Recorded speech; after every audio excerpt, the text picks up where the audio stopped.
All right, so we are now looking at modeling data relating sleep and death rates. And we're going to use y equals ax squared plus bx plus c to model the data.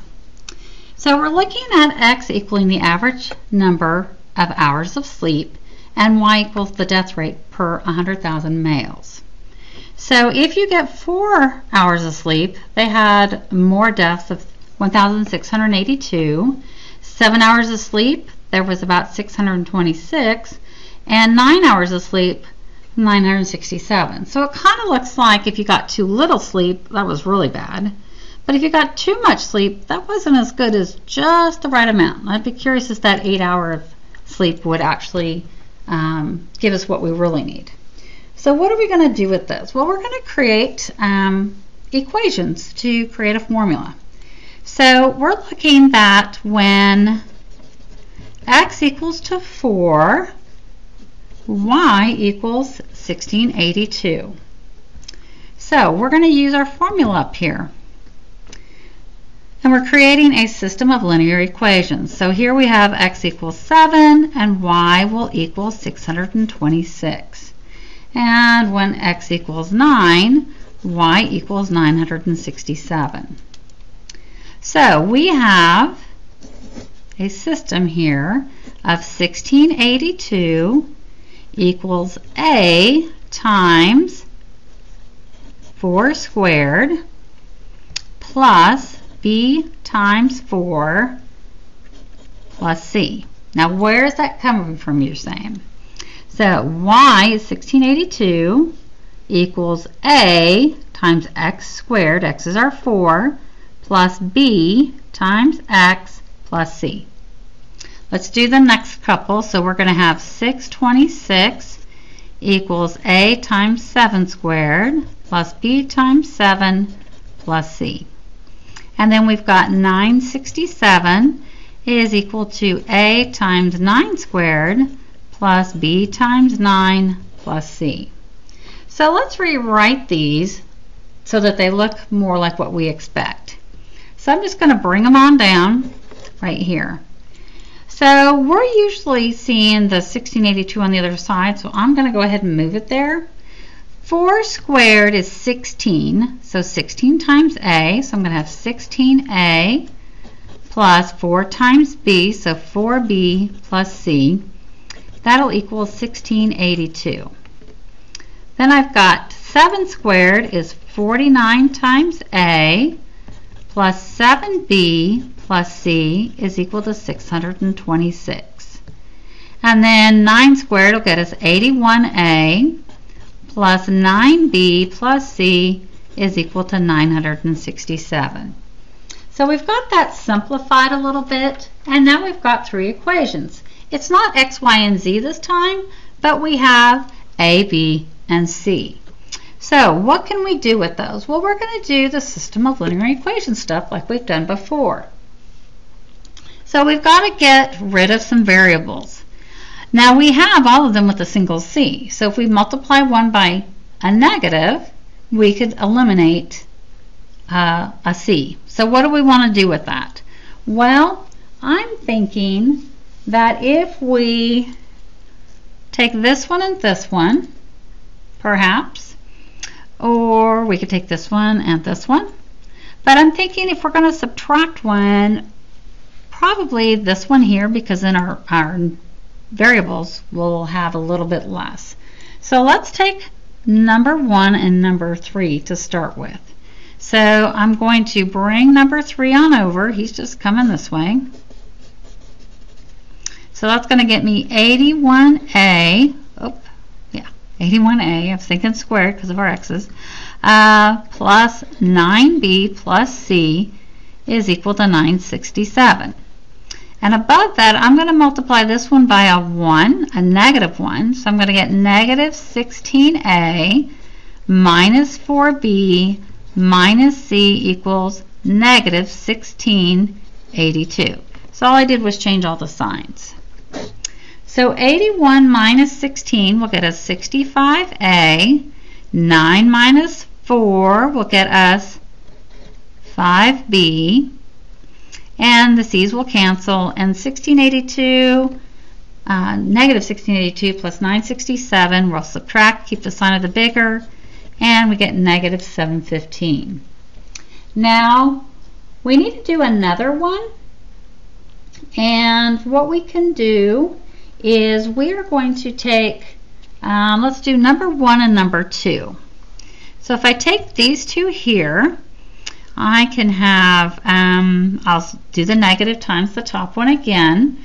So that'll get me negative 16a minus 4b minus c is equal to negative 1682.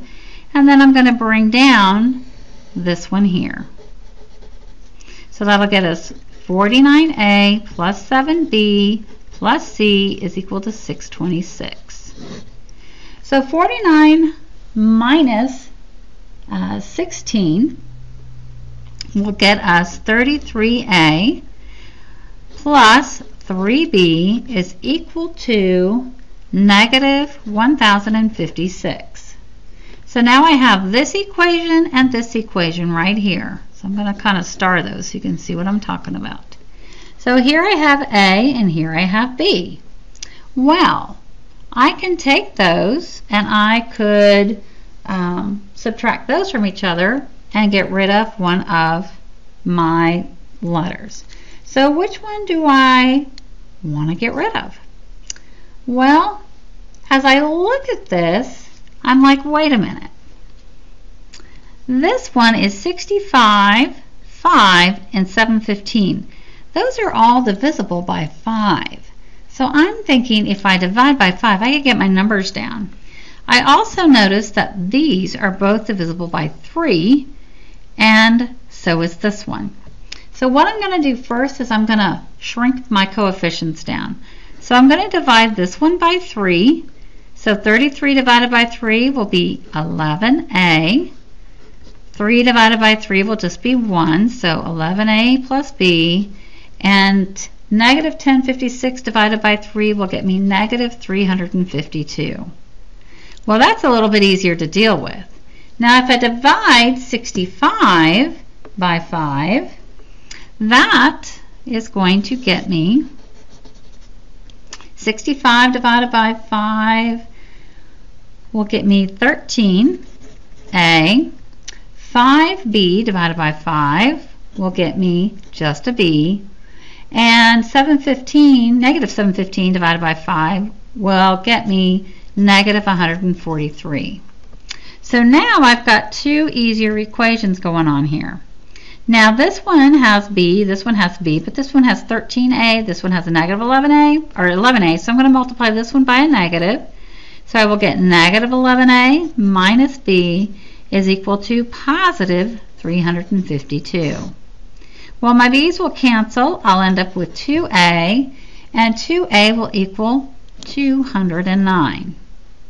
Divide by 2, and a now equals 104.5. Well, now that I've solved for a, I can easily solve for b. I'm going to plug it into this one because the 11 is smaller than the 13 that we had. So I've got 11 times 104.5 plus b is equal to negative 352. When I multiply this, I get 1149.5 plus b is equal to negative 352. If I subtract my 1149.5 from both sides, I get b is equal to negative 1501.5. Well, now that I have a and b, I just need to get c. The equation I'm going to use is the first one because it's got the smaller coefficients. So that's going to get us 16 times a, which is 104.5, plus, and actually I'm going to, let's go ahead and do that, plus 4 times negative 1501.5 plus c, which is equal to 1682. All right, so if I multiply this out, this will get me 1672 minus 6006 plus c is equal to 1682. Combining like terms, we get negative 4000 334 plus C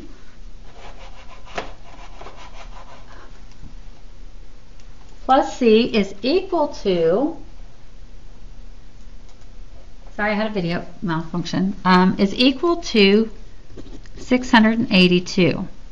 So, adding my 4,334 to both sides, I get C is equal to 6,016. So what's the point of this? Well, now I can make an equation because I have my coefficients. I can actually make an equation. I'm going to move this up just a little bit so you can see a little bit easier. So we can write the formula of y equals, our A is 104.5 x squared minus 1501.5 x plus our 6,016. So now we've created a formula, and with this formula, or model is what they call it, we can actually find the death rate of males who average whichever hours we want. Let's find the ones that average 6 hours. So if I now do F at 6, I get 104.5 times 6 squared minus 1501.5 times 6 plus 6,016. Now, after I do all of the math in there, and I put it in a calculator, I will find out that 769. So what does that tell us? Well, if we look at our original data, we see that 769 is still a little bit more than 626 for 7 hours, so 7 hours is still the better sleep. You could also figure out what it is for 8, and then you would know which one of those is better. So that concludes 5.2. We've done all of that. So next week we will do 6.5, 6.1 and 6.2. Make sure you're doing your homework. Make sure you're taking the comp. If you haven't passed it yet, there's just a couple of you. And I'm sorry I couldn't be in class today. The meeting got extended to times I did not plan on. So I will see you guys on Monday. If you have any questions, you may remind me on the text part, and I will get back to you as soon as I can. Have a great weekend. Get that homework done, and I will see you on Monday.